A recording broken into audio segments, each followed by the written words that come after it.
आए हुए सभी पुण्य आत्माओं को मेरा नमस्कार। बच्चों, मैंने आपको पुण्य आत्मा इसलिए संबोधित किया क्योंकि वास्तव में आपने अपने पूर्व जन्मों में पुण्य कर्म किए ही होंगे, इसीलिए इतनी कम उम्र में, बचपन में आपको इस समग्र योग की तरफ आने का रुझान हुआ, आने की इच्छा हुई। आज हम समग्र योग के इस 3 दिन के बाल शिविर की शुरुआत करने जा रहे हैं। समग्र योग क्या है, ये 3 दिनों में आपको जानने का, पहचानने का और अनुभव करने का अवसर प्राप्त होगा। आज मैं आपको मेरे बचपन की बात बताता हूँ। मैं एकदम छोटा सा था, 5 साल का ही होगा।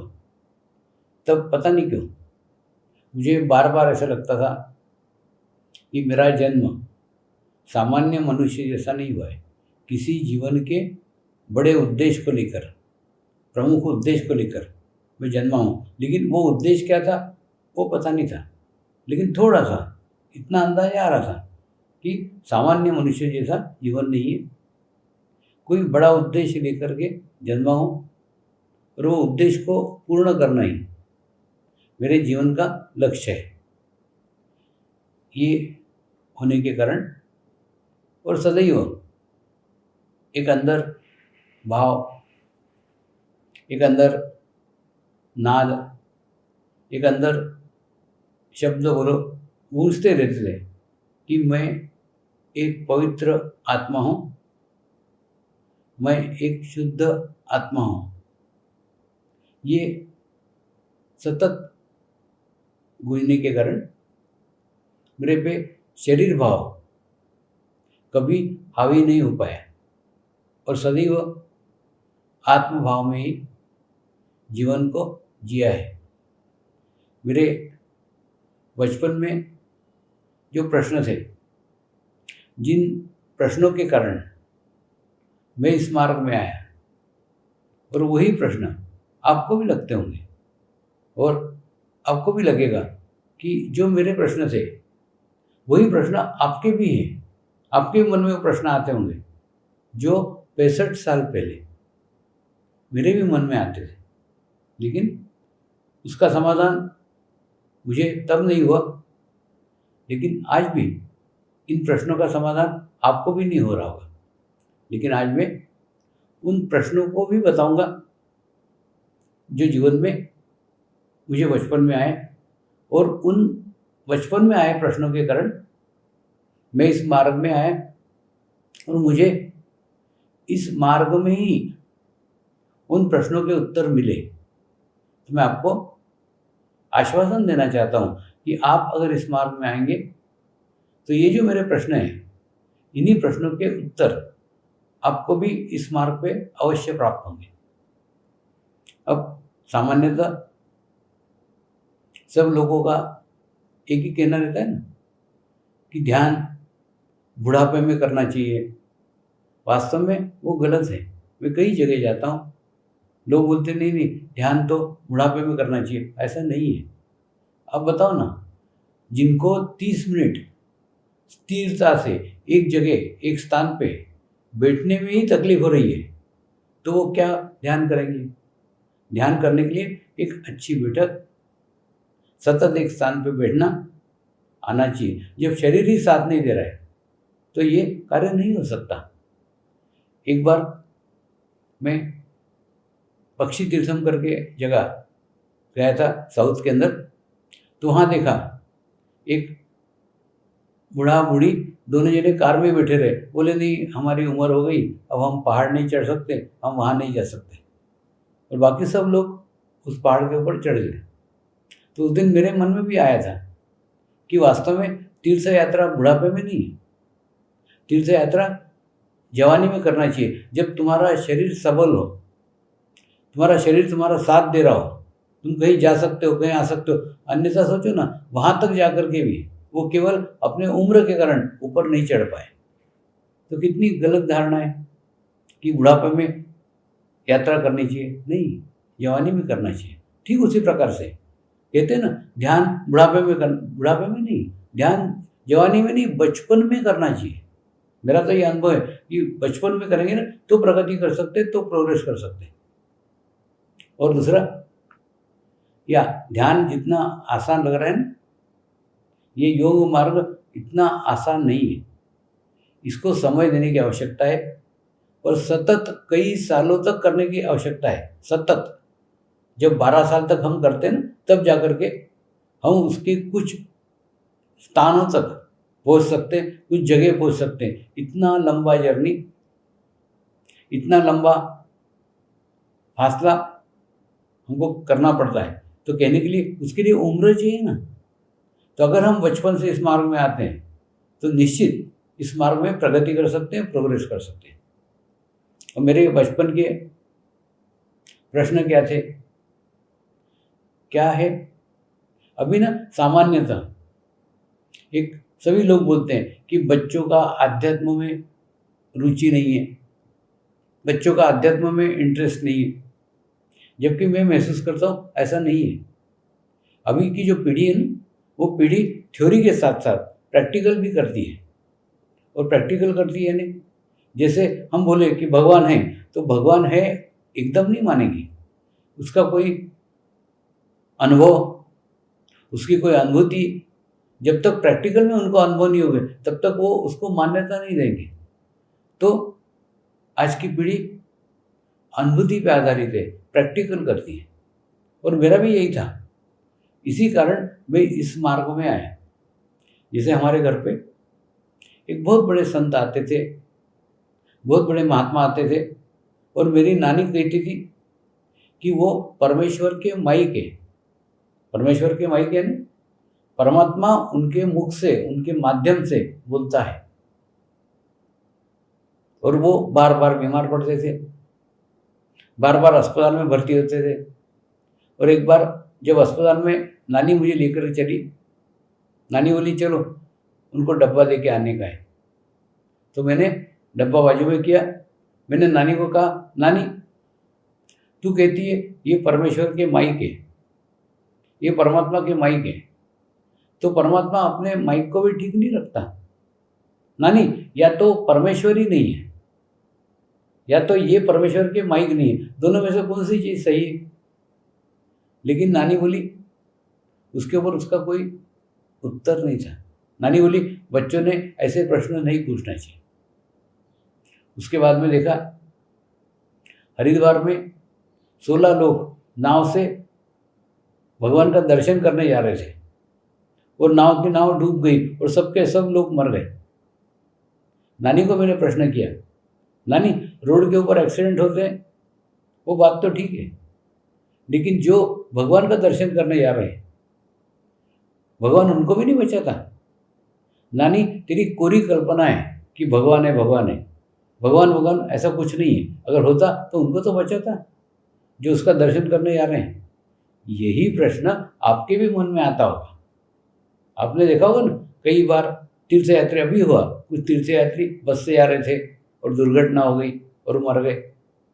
तो जो तीर्थ यात्रा को जा रहे हैं, जो देव दर्शन को जा रहे हैं, जो भगवान का दर्शन करने जा रहे हैं, भगवान उनको भी नहीं बचाता। यही प्रश्न मुझे इस मार्ग में लाने के लिए प्रेरणा बने। एक बार देखा तो एक मुस्लिम फकीर मस्जिद के सामने खड़े रह करके मोर पंख के द्वारा आने वालों की बीमारियां ठीक करता था, आने वालों की समस्याएं ठीक करता था, और आने वालों को उनकी जात नहीं पूछता था, आने वालों को उनका धर्म नहीं पूछता था। कोई भी व्यक्ति आए सबको एक जैसा आशीर्वाद देता था। वैसे ही देखा, एक हिंदू साधु भभूति देता था। किसी की कुछ भी समस्या हो, किसी की कोई भी प्रॉब्लम हो, किसी की कोई भी बीमारी हो, वो भभूति के द्वारा सबको आशीर्वाद देता था, प्रसाद के रूप में भभूति देता था। तो मेरे मन में प्रश्न आया कि ये हिंदू साधु मुसलमानों को कैसे ठीक करता है और ये मुसलमान फकीर हिंदुओं को कैसे ठीक करता है? तो ये क्या परमात्मा एक है? क्या परमेश्वर है कि? लेकिन मेरे नानी के पास में उसका भी कोई जवाब नहीं था। लेकिन नानी सदैव एक ही बात कहती थी, परमात्मा अविनाशी है। परमात्मा कल भी था, परमात्मा आज भी है और परमात्मा कल भी रहेगा। जब बार बार बोलती थी ना, तो मेरे मन में ये बात घर कर गई कि परमात्मा कोई व्यक्ति नहीं हो सकता, परमात्मा कोई शरीर नहीं हो सकता। क्यों? क्योंकि कोई भी शरीर ऐसा नहीं है जो कल भी था, जो आज भी है और जो कल भी रहेगा। फिर विचार आया, फिर परमात्मा क्या है? लेकिन नानी को मैंने कहा, नानी मैं आज के परमात्मा को खोजूंगा, मैं वर्तमान के परमात्मा को खोजूंगा। तू बोलती है ना परमात्मा कल भी था, आज भी है और कल भी रहेगा, आज भी है ना, मैं आज के परमात्मा को खोजूंगा।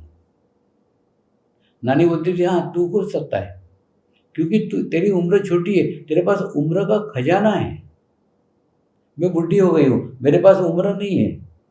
लेकिन नानी को मैंने आश्वासन दिया, नानी मैं परमात्मा को खोजूंगा और जब परमात्मा मुझे मिल जाएगा तो उस परमात्मा को मैं सबको मिलाऊंगा। और बच्चों, यही कार्य पिछले 28 सालों से मैं लगातार विश्व भर में कर रहा हूँ। जो परमात्मा की प्राप्ति, जो परमात्मा की अनुभूति मुझे प्राप्त हुई है, वही अनुभूति आज मनुष्य मात्र को करवा रहा हूँ। और करवाने के पीछे का भी एक ही उद्देश्य है कि अपने अनुभूति से परमात्मा को जानो। दूसरा, फिर देखा कृष्ण के मंदिर में एक पुजारी कृष्ण की मूर्ति को एकदम चिपक करके बैठा था।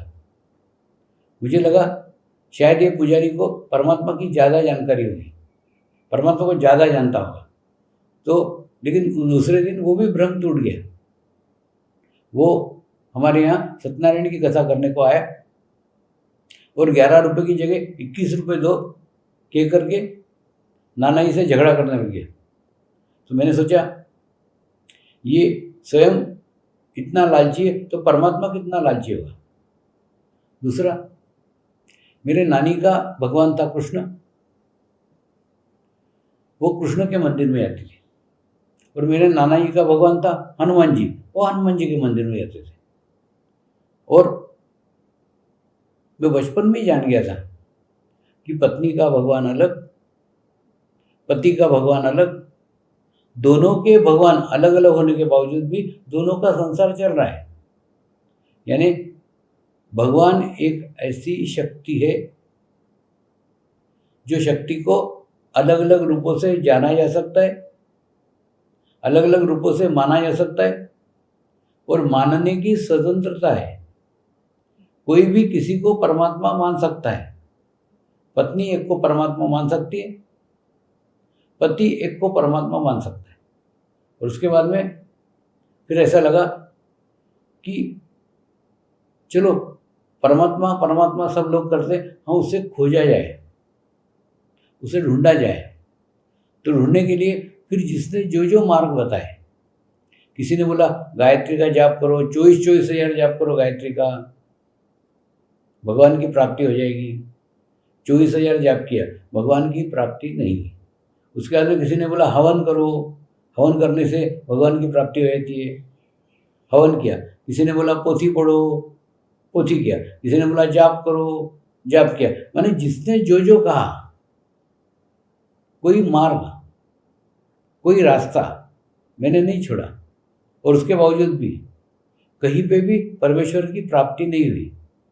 तो मैं मेरे जीवन के अनुभव के आधार पे आपको बताना चाहता हूँ कि शरीर के प्रयत्न से कभी भी परमात्मा की प्राप्ति संभव ही नहीं है। जब मनुष्य की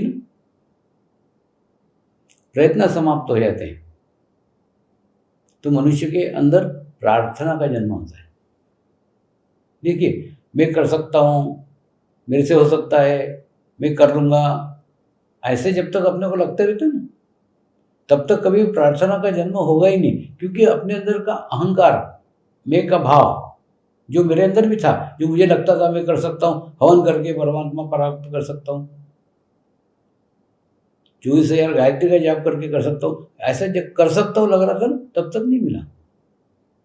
लेकिन जब नहीं मिला तब ऐसा लगा कि प्रयत्न से नहीं मिल सकता है, तो प्रार्थना करना चालू किया। प्रार्थना हमारे जीवन में दोहरा लाभ लेती है। आप भी जीवन में बच्चों सदैव रोज प्रार्थना करो। प्रार्थना करने से क्या होता है, हम एक तो हमारे से भी उच्च कक्षा की ऊर्जा के साथ, हमारे से भी उच्च कक्षा की एनर्जी के साथ जुड़ जाते हैं। जुड़ने से हमको भी एक आध्यात्मिक स्तर प्राप्त हो जाता है, हमारे को भी एक अच्छी ऊर्जा प्राप्त हो जाती है, जैसे ही हम हमारे उच्च कक्षा की ऊर्जा के साथ जुड़ते हैं। दूसरा, जब हम प्रार्थना करते हैं तो प्रार्थना कभी भी शरीर से की ही नहीं जाती है। जब कभी शरीर का अहंकार समाप्त हो जाता है तब जाके आत्मा के भीतर से आवाज निकलती है, उसको प्रार्थना करते हैं। तो प्रार्थना जहाँ एक और हमको उच्च कक्षा की एनर्जी के साथ जोड़ती है, वहीं दूसरी ओर हमारे शरीर के अहंकार को कम करती है। और शरीर का अहंकार जैसे जैसे कम होते जाएगा, प्रार्थना उतनी शुद्ध, उतनी पवित्र होती जाएगी। तो ठीक वैसे ही मैंने भी प्रार्थना करना चालू की। रोज प्रार्थना करता था। देखिए, कहीं पे भी सबसे पहले क्या है, प्रार्थना। प्रार्थना से आध्यात्मिक जीवन की शुरुआत होती है, कर्मकांड से नहीं, प्रार्थना से होती है। जैसे आप प्रार्थना करेंगे ऑटोमेटिकली आप अब से उच्च कक्षा के ऊर्जा के साथ जुड़ेंगे, आप आत्मिक स्तर पे जाएंगे। वैसे ही मैंने भी प्रार्थना करना शुरू किया। धीरे धीरे मेरी पढ़ाई हुई, नौकरी लगी, सब कुछ होता रहा। एक युवक जो अपेक्षा करता है ना जीवन की, वो सब कुछ मुझे प्राप्त था। लेकिन एक आंतरिक खोज, भीतर की खोज बाकी थी, जो शांत नहीं बैठने दे रही थी। ऐसा लग रहा था जीवन अभी भी पूर्ण नहीं हुआ है, जीवन का जो लक्ष्य है वो लक्ष्य अभी पूर्ण नहीं हुआ है। तो उस लक्ष्य के लिए सदैव खोजते रहता था।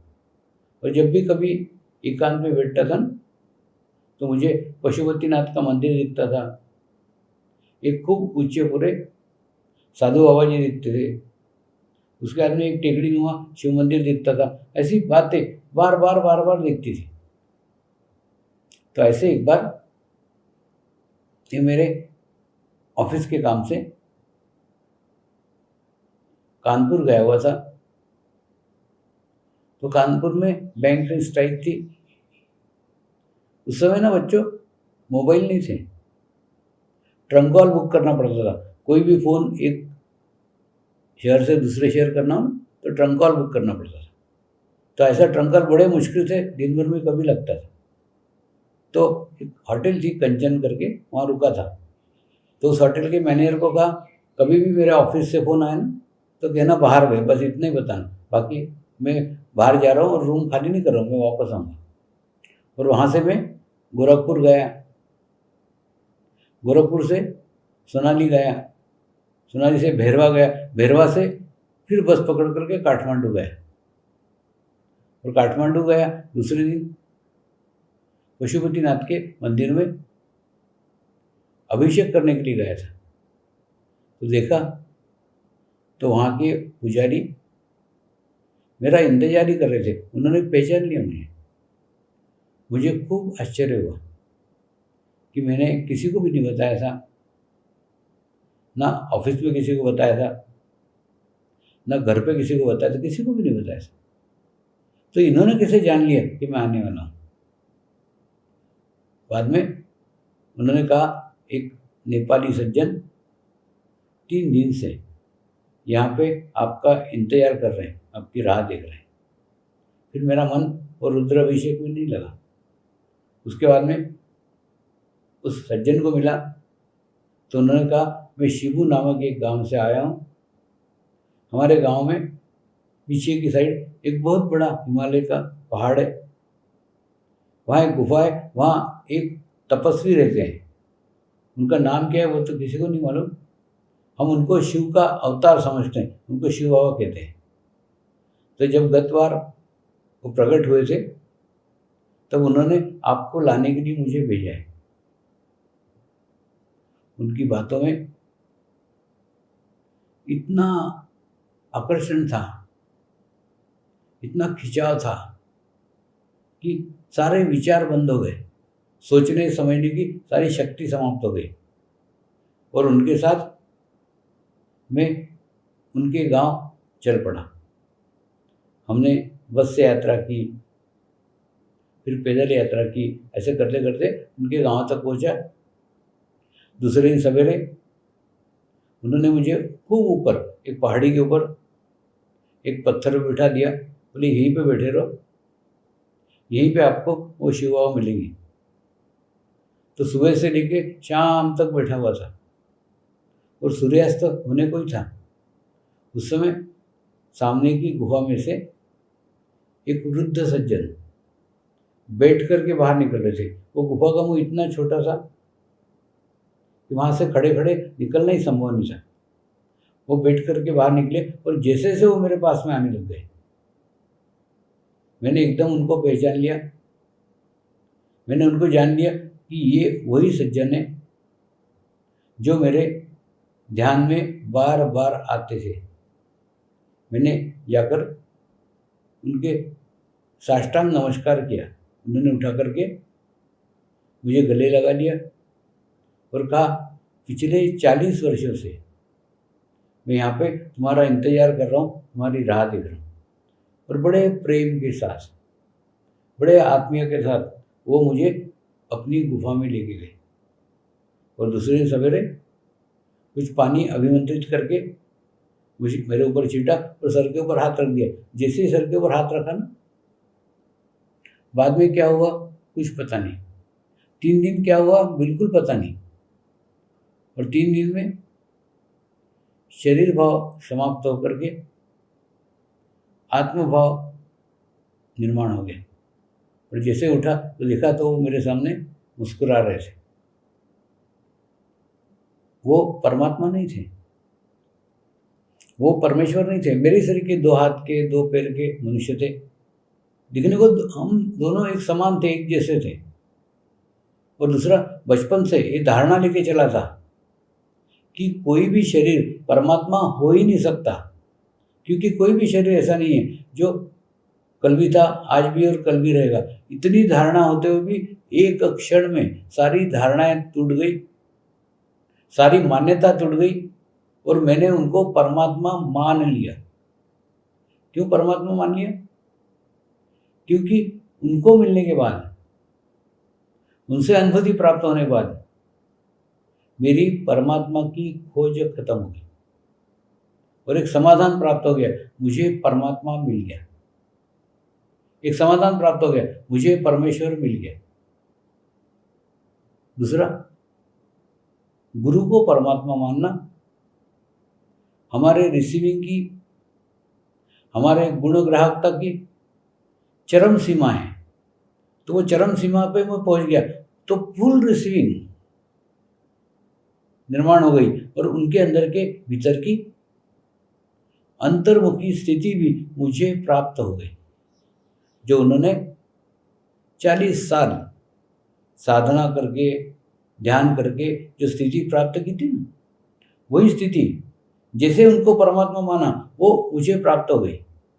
और वो प्राप्त होने के बाद में परमेश्वर की खोज खत्म हो गई। परमात्मा मेरे ही भीतर है, परमात्मा मेरे अंदर है, ये भाव मुझे प्राप्त हुआ और परमेश्वर की खोज खत्म हो गई। देखिए, उस दिन ये जाना कि परमात्मा यानी ये विश्व चेतना, पूरे विश्व भर में जो चैतन्य शक्ति फैली हुई है वो चैतन्य शक्ति यानी परमात्मा। लेकिन उस परमात्मा ने मुझ तक पहुँचने के लिए जो मार्ग अपनाया, जो रास्ता अपनाया, वो रास्ता ही मैंने स्वीकार कर लिया, उसी को परमात्मा मान लिया। तो एक जीवंत व्यक्ति को परमात्मा मानकर सारे जीवन में आध्यात्मिक प्रगति हुई है। सारी प्रगति एक जीवंत व्यक्ति को परमात्मा मान करके हुई है। दूसरा, परमात्मा मानना हमारे जीवन का संपूर्ण समाधान है। वो समाधान आपको जब तक प्राप्त नहीं होता तब तक आप अंतर्मुखी हो ही नहीं सकते। तब तक क्या रहेगा, आपका चित्त भटकते रहेगा। आप खोजते रहोगे, इधर खोजोगे, उधर खोजोगे, उधर जाओगे, इधर जाओगे, ढूंढते रहोगे। ये ना बच्चों बिल्कुल ऐसी प्रक्रिया है जैसे अपना मुंह पीला है क्या काला है क्या सफ़ेद है, ये अपने को नहीं मालूम है। मुंह अपना ही है, लेकिन अपना ही मुंह अपने को ही देखने के लिए हमको मिरर की आवश्यकता होती है।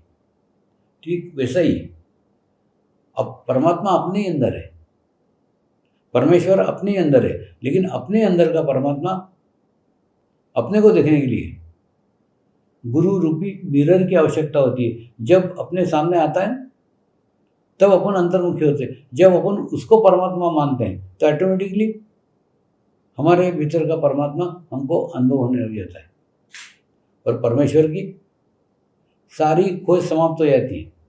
उसके बाद में ढूंढना भटकना सब बंद हो जाता है। और सबसे बड़ी बात बताता हूँ आपको कि क्या चेंज आता है, क्या बदलाव आता है। एक तो स्वीकार भाव आ जाता है। स्वीकार भाव आ जाता है हमारे जीवन में जो भी समस्याएं, हमारे जीवन में जो भी प्रॉब्लम है, लेकिन वो प्रॉब्लम को सामना करते समय कोई शिकायत नहीं रहती, किसी से भी शिकायत नहीं रहती।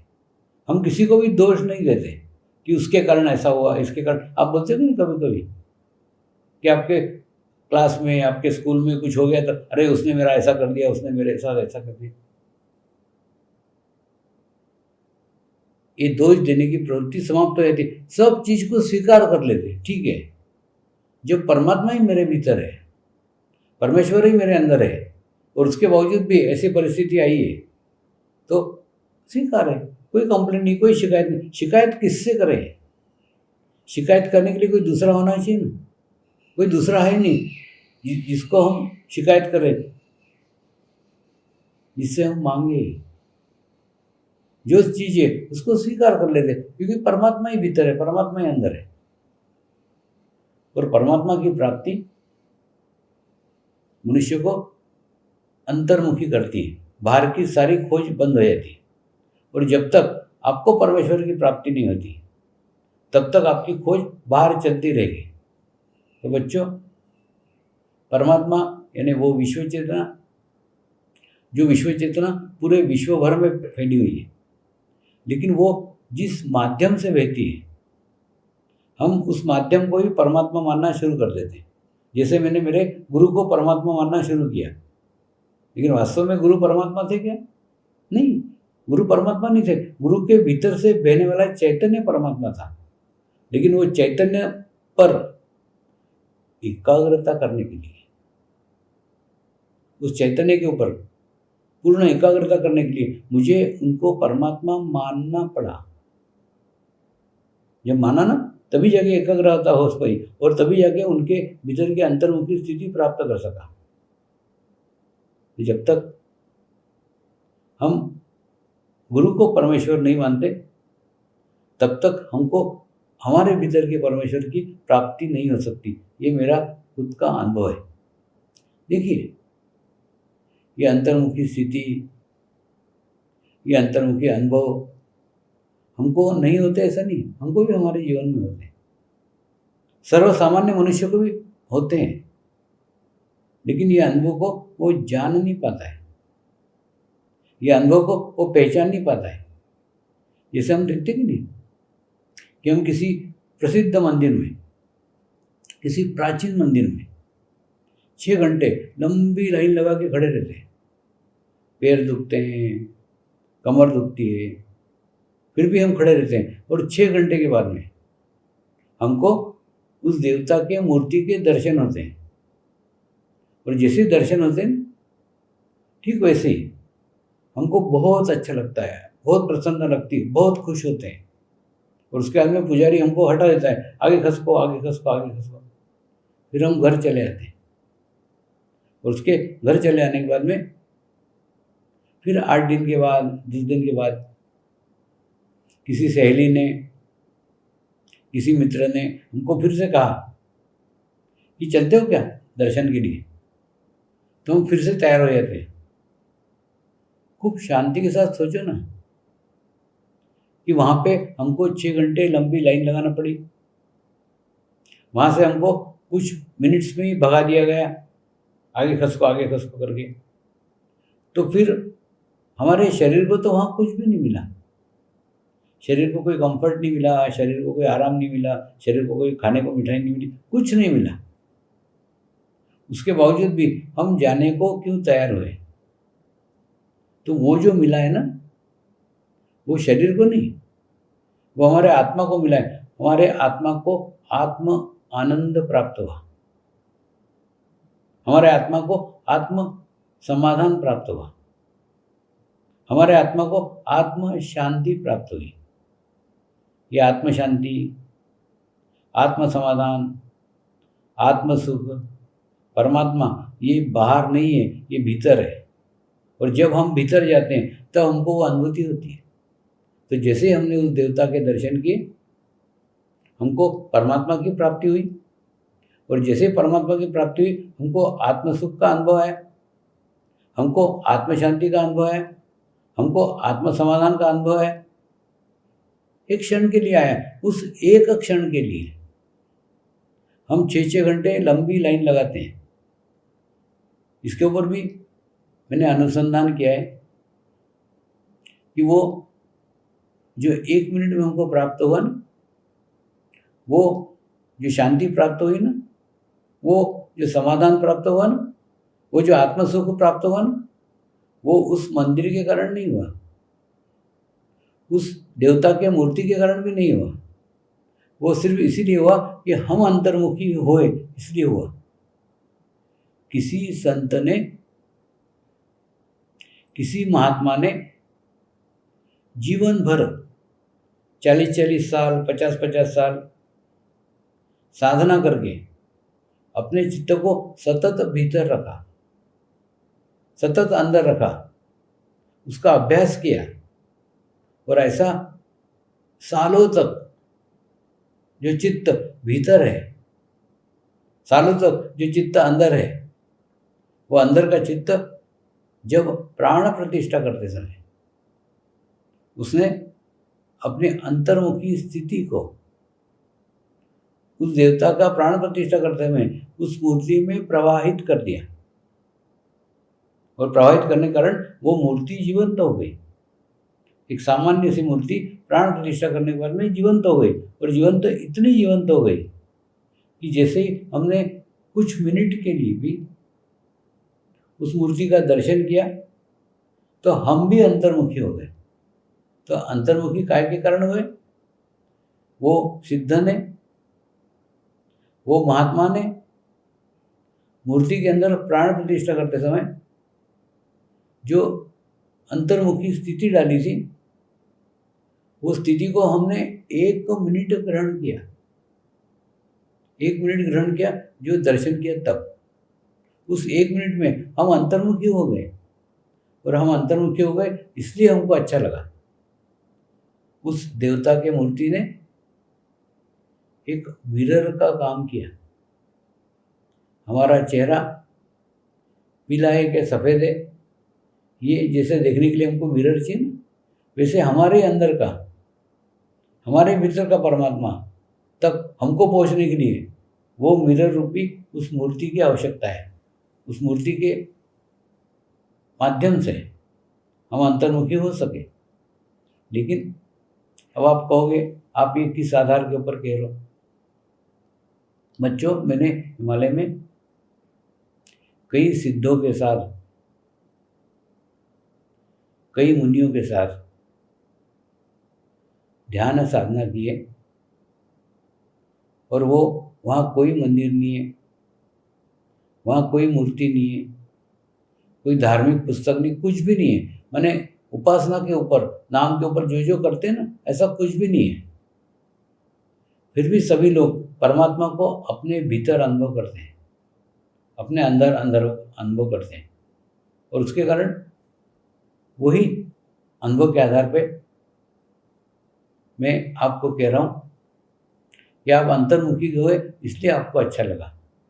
वो मूर्ति के कारण या उस मंदिर के कारण अच्छा नहीं लगा, लेकिन ये अंतर्मुखी होना उन सिद्धों की तरह, अगर आप भी सीख जाए तो आपको मूर्ति की, मंदिर की, गुरु की, तीर्थ क्षेत्र की आवश्यकता ही नहीं रहेगी। आप कभी भी जब ध्यान में बैठ जाओ तो अंतर्मुखी हो सकते हो, अपने भीतर के परमात्मा को अनुभव कर सकते हो, अनुभूति प्राप्त कर सकते हो, ये स्वयं ही कर सकते हो। तो परमात्मा यानी विश्व चेतना, जो सारे विश्व भर में फैली हुई है, सारी सकारात्मक शक्तियाँ परमात्मा की शक्ति है। वो सारी शक्तियाँ से आप एक अनुभूति के माध्यम से जुड़ सकते हैं और उसको अनुभव कर सकते हैं। अब रही बात धर्म की, तो बच्चों, जिसको आज हम धर्म कहते हैं वो धर्म नहीं है, वो उपासना की पद्धतियाँ हैं।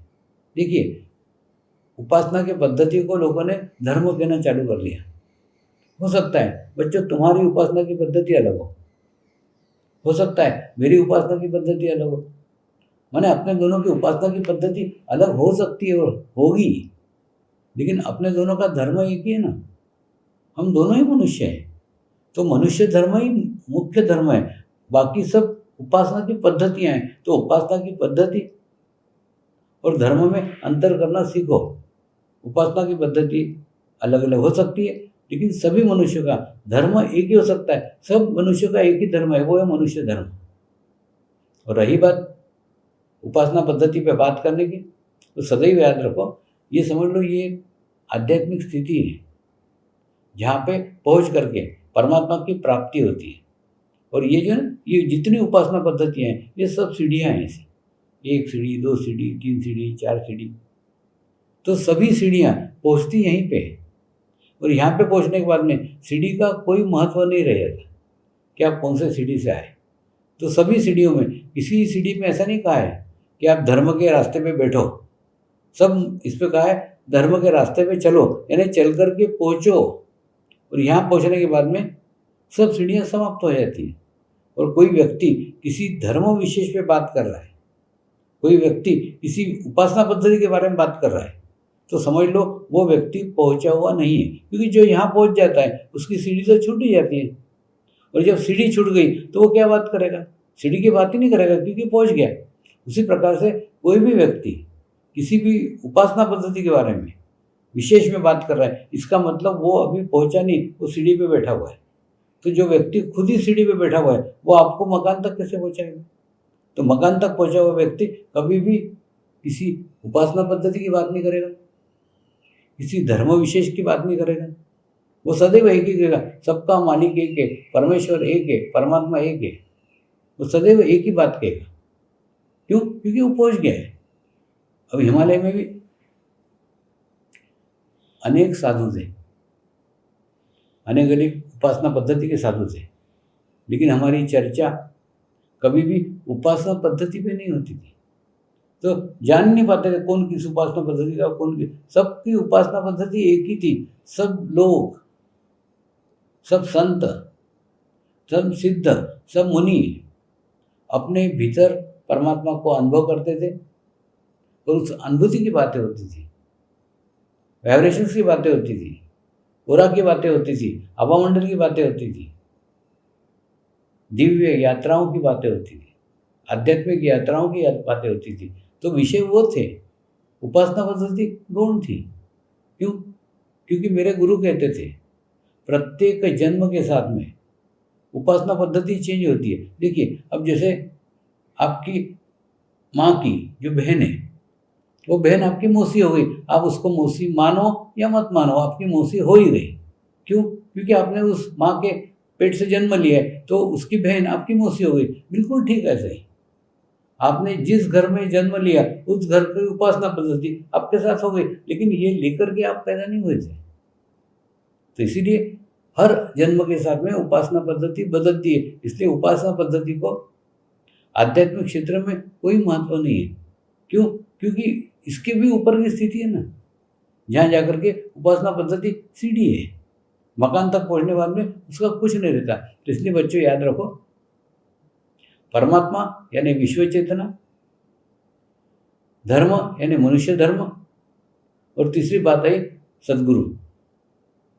सद्गुरु दिखने को हमारे जैसे ही है, हमारे जैसे दो हाथ हैं, हमारे जैसे दो पैर हैं, दिखने को समान है, दिखने में एक जैसा है, लेकिन उसके अंदर अलग क्या है? उसके अंदर अलग है उसके भीतर की आत्मा। उस सद्गुरु के शरीर में वो आत्मा है, जो आत्मा लाखों लोगों के साथ जुड़ी हुई है, लाखों आत्माओं के साथ जुड़ी हुई है, लाखों आत्माओं की सामूहिकता के साथ जुड़ी हुई है। ये उसकी विशेषता है। तो शरीर तो समान है, शरीर एक जैसा है। एक बार मैं यूके के अंदर एक वेल्स करके राज्य है, वहाँ पे एक पेंड्रू करके रिसोर्ट है। वो रिसोर्ट में शिविर लेता था, तो पत्रकारों के शिविर चल रहे थे। शिविर के समाप्ति के पश्चात एक पत्रकार मुझे मिलने के लिए आई। उसको बहुत अच्छी अनुभूतियाँ हुई थी, बहुत अच्छा अनुभव आया था, बहुत अच्छा ध्यान लगा था। वो बोली, स्वामी जी, मैं मेरे पत्रकार बंधुओं को कैसे समझाऊं कि आप कोई विशेष व्यक्ति हो, आप कुछ अलग व्यक्ति हो, आपके सानिध्य में अनुभूति प्राप्त होती है, कैसे समझाऊं? आप भी तो मेरे जैसे हो, आपको भी दो हाथ हैं, मेरे को भी दो हाथ हैं, आपको भी दो पैर है, मेरे को भी दो पैर है, आपके बॉडी में भी खून बहता है, मेरे भी बॉडी में खून बहता है, हम समान तो हैं दोनों। तो आप कुछ अलग है, आप कुछ विशेष हैं, ये मैं मेरे मित्रों को कैसे समझाऊं, मेरे पत्रकार बंधुओं को कैसे समझाऊं? उस समय हम एक गार्डन में बैठे हुए थे, तो पीछे एक बहुत बड़ा वेल्स का पहाड़ दिख रहा था। उस पहाड़ के उच्च शिखर पे इशारा करके मैंने कहा, प्रत्येक व्यक्ति अपने जीवन में उस उच्च शिखर पे पहुंचना चाहता है, लेकिन एक व्यक्ति 60 साल में धीरे धीरे धीरे धीरे धीरे धीरे धीरे धीरे उस उच्च शिखर तक पहुंचा, और पहुंच करके वहाँ बैठा नहीं रहा। उसके बाद में उसकी इच्छा थी, जो भी इस उच्च शिखर तक पहुंचना चाहते हैं, मैं उनको रास्ता दिखाऊंगा, मैं उनको मार्ग दिखाऊंगा, क्योंकि मेरे जीवन का उद्देश्य उनको मार्ग दिखाना ही है। इसलिए उस व्यक्ति ने एक छोटी सी पगडंडी बनाई, जिसके पत्थर हटाए, जिसके कांटे हटाए, और हटाते हटाते हटाते नीचे आया, और नीचे आकर के एक बहुत बड़ा गेट बनाया उसने, और गेट के पास बैठा रहा। और जो भी व्यक्ति आते थे उनको बोलता था, तुम उस उच्च शिखर पे जाना चाहते हो ना? मैं इस पगडंडी से जाकर के आया हूँ, इस पगडंडी के मैंने कांटे हटा लिए, इस पगडंडी के मैंने पत्थर हटा लिए, ये पगडंडी सीधी उस उच्च शिखर तक जाती है। और उसकी बातों पे विश्वास करके लाखों लोग उस पगडंडी से उस उच्च शिखर तक पहुंचे। तो पहाड़ पे तो कहीं से भी चढ़ा जा सकता है, लेकिन पगडंडी वो जगह है जहाँ से लाखों लोग पहाड़ के उच्च शिखर तक पहुंचे। तो उस पगडंडी के मिट्टी में और पहाड़ के मिट्टी में कोई भी अंतर नहीं, मिट्टी दोनों समान है, एक जैसी है। लेकिन पगडंडी की मिट्टी वो है जिसको लाखों लोगों ने अपनाया है, और पहाड़ की मिट्टी वो है जिस पे कोई चढ़ा नहीं है। तो तेरे और मेरे में समानता है, तेरा भी शरीर है, मेरा भी शरीर है, तेरे शरीर में भी खून बहता है, मेरे भी शरीर में खून बहता है। शारीरिक स्तर के ऊपर हम दोनों समान हैं, एक जैसे हैं, लेकिन आत्मिक स्तर के ऊपर बहुत बड़ा अंतर है। मेरे भीतर वो पवित्र आत्मा विद्यमान है, जिस आत्मा के साथ लाखों पवित्र आत्माओं की सामूहिकता है, लाखों पवित्र आत्माओं की कनेक्टिविटी है। तेरे साथ नहीं है तो तेरी आत्मा के साथ नहीं है, मेरी आत्मा के साथ है, तो हमारे दोनों में ना आत्मिक अंतर है, शारीरिक अंतर नहीं है। तो कहने का अर्थ मैं आपको ये समझाना चाहता हूँ कि गुरु भी अपने जैसा दिखता है ना, दिखने को समान ही दिखेगा, उसको भी 2 हाथ रहेंगे, उसको भी 2 पैर रहेंगे। तो गुरु में विशेषता क्या है? गुरु के भीतर वो आत्मा विद्यमान है, जो आत्माओं के साथ लाखों आत्माओं की सामूहिकता है, लाखों आत्माओं की कनेक्टिविटी है, तो इसलिए उसको गुरु कहते हैं। अब रही बात ध्यान की, तो कुछ नहीं, जो बचपन में मेरे अंदर आवाज़ चलती थी कि मैं एक पवित्र आत्मा हूँ, मैं एक शुद्ध आत्मा हूँ, बस उसी को मंत्र बना दिया। तो वही मंत्र है, और ये मंत्र को बोलने में किसी को भी कोई संकोच नहीं है। और आज पिछले 28 सालों से दुनिया के अलग अलग जाति के, अलग अलग धर्म के, अलग अलग देश के लोग इस मंत्र के माध्यम से जुड़े हैं। दूसरी बच्चों, इसमें एक बहुत बड़ी विशेषता है कि इसके अंदर ना कोई भी उपदेश नहीं है, ये करो, ये मत करो, ये करना चाहिए, ये नहीं करना चाहिए, कुछ भी उपदेश नहीं। क्या खाना चाहिए, क्या पहनना चाहिए, कुछ भी उपदेश नहीं, कुछ भी नहीं। तो मैं भी आगे के भी 2 दिनों में आपको कोई उपदेश नहीं करूँगा। इसके अंदर केवल एक ही है, ध्यान करो, ध्यान करो, ध्यान करो। बस आपके जीवन में 30 मिनट ध्यान को जोड़ो, बस इतना ही कहते हैं। और जैसे ही 30 मिनट ध्यान को जोड़ते हैं तो क्या होता है, फिर आपके अंदर परमात्मा का देवत्व जागृत हो जाता है। और देवत्व जागृत होने बाद में फिर आपके जीवन में जो चीज़ें अच्छी है वही चीज़ें रहती हैं, और जो चीज़ें अच्छी नहीं है वो चीज़ें अच्छी छूट जाती हैं। तो आज हम उस विषय पर क्या कोई चर्चा करें, कौन सी चीज़ अच्छी है, कौन सी चीज़ अच्छी नहीं है। तो कहने का अर्थ, इसके अंदर केवल आप 30 मिनट ध्यान करो, और 30 मिनट ध्यान करने के बाद में एक नियम बनाना कि जब तक, एक अलार्म है 30 मिनट का, और जब तक नहीं बजता जब तक उठने का ही नहीं। इसके लिए एक बहुत बड़े संकल्प की आवश्यकता है। और बच्चों एक बताता हूँ, देखिए पहले ना बड़ी बड़ी बाजुओं वाला, बड़ी बड़ी जंघाओं वाला युग था, माने जिसका शरीर शक्तिशाली है वो दुनिया का सबसे शक्तिशाली व्यक्ति कहलाता था। उसके बाद में फिर वो युग चला गया, बाद में बुद्धि का युग आया। बुद्धि का युग आया यानी एक मरियल सा आदमी भी किसी सशक्त पहलवान को बॉम्ब से उड़ा सकता है, ये युग आ गया।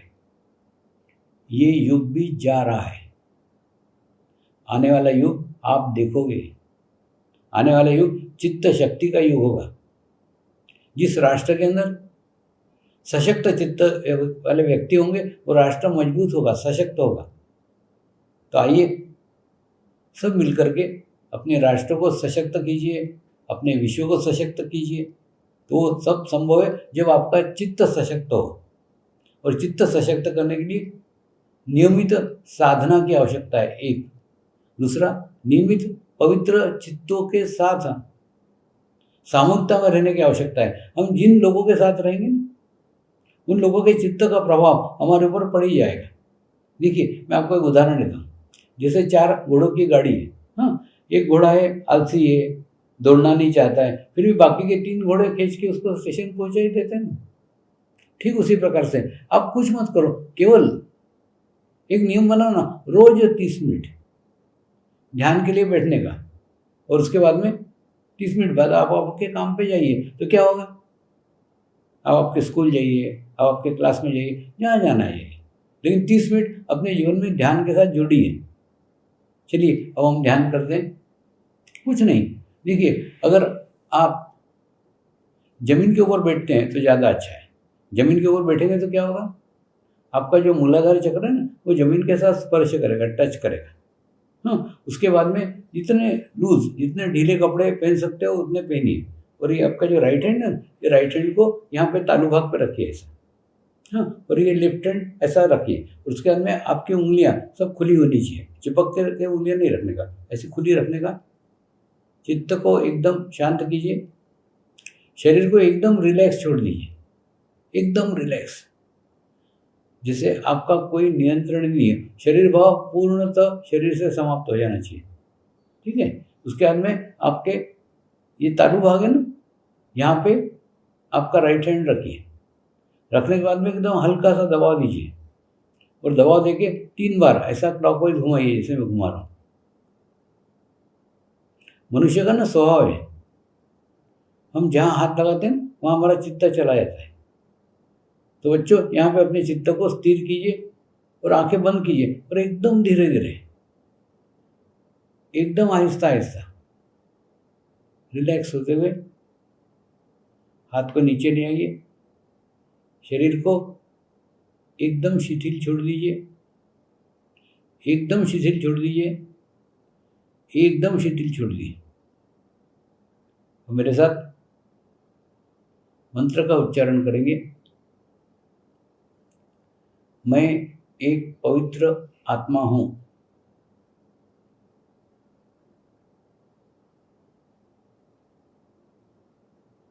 मैं एक शुद्ध आत्मा हूँ।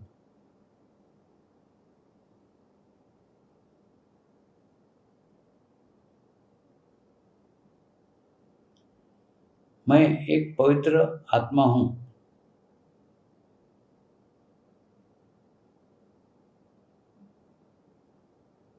मैं एक शुद्ध आत्मा हूँ।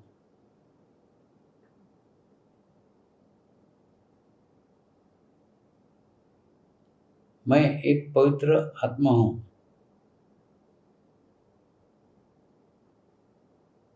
मैं एक शुद्ध आत्मा हूँ। अब चित्त को अपने तालु भाग पर स्थिर करके थोड़ी देर ध्यान करें।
अब परमात्मा को प्रार्थना करेंगे। हे परमात्मा, कृपया मुझे आत्म साक्षात्कार प्रदान कीजिए। हे परमात्मा, कृपया मुझे आत्म साक्षात्कार प्रदान कीजिए। हे परमात्मा, कृपया मुझे आत्म साक्षात्कार प्रदान कीजिए।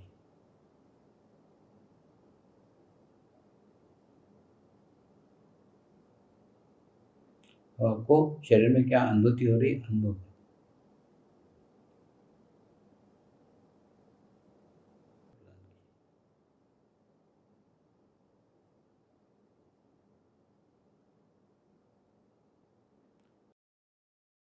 आपको शरीर में क्या अनुभूति हो रही है, अनुभव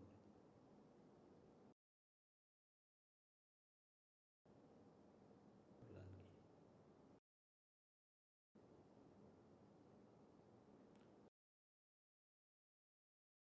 अनुभूति हो रही है, अनुभव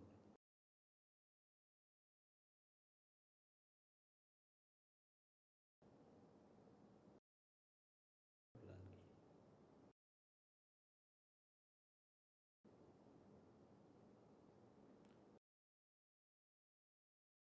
अनुभूति हो रही है, अनुभव करो।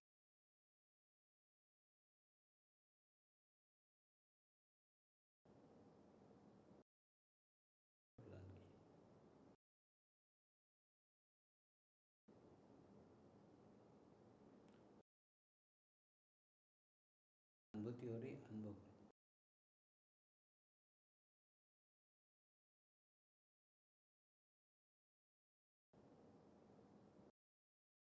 करो।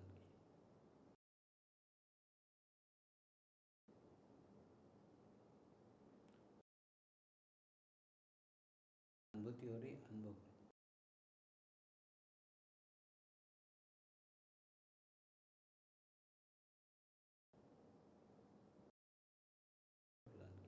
करो। अनुभूति हो रही है, अनुभव करो।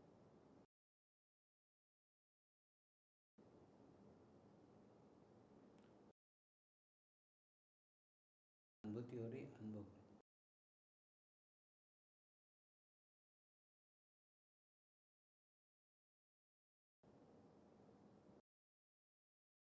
करो। अनुभूति हो रही है, अनुभव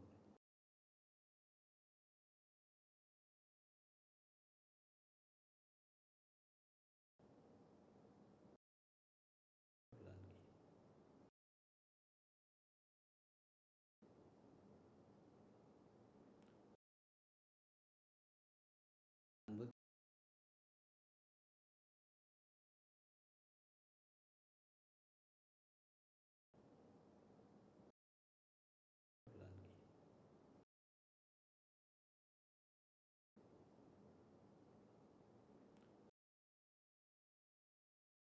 अनुभूति अनुभूति हो रही है, अनुभव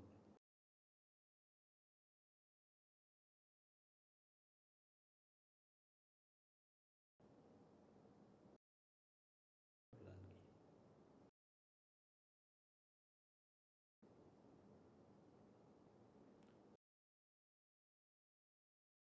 अनुभूति हो रही है, अनुभव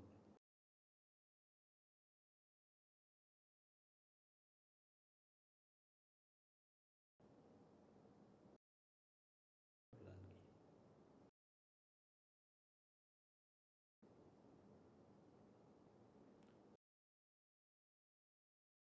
अनुभूति हो रही है, अनुभव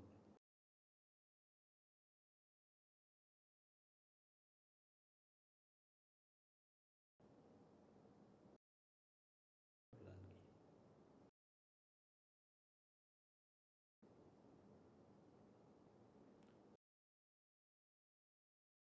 अनुभूति हो रही है, अनुभव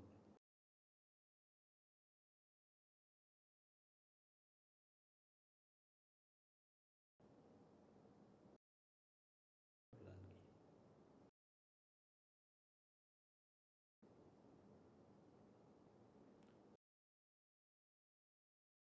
अनुभूति हो रही है, अनुभव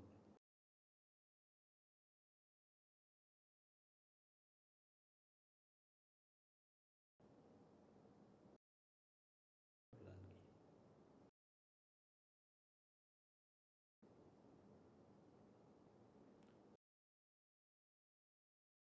अनुभूति हो रही है, अनुभव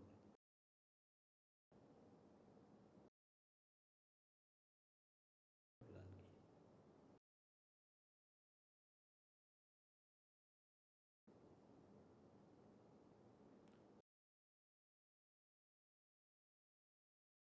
अनुभूति हो रही है, अनुभव करो।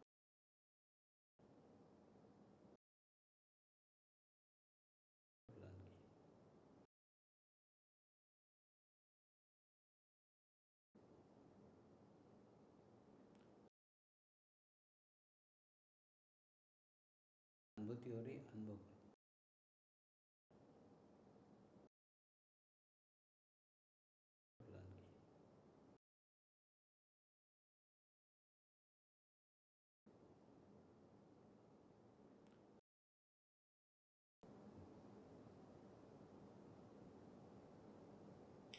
नमस्कार, कल हम योग और योगासन पे चर्चा करेंगे।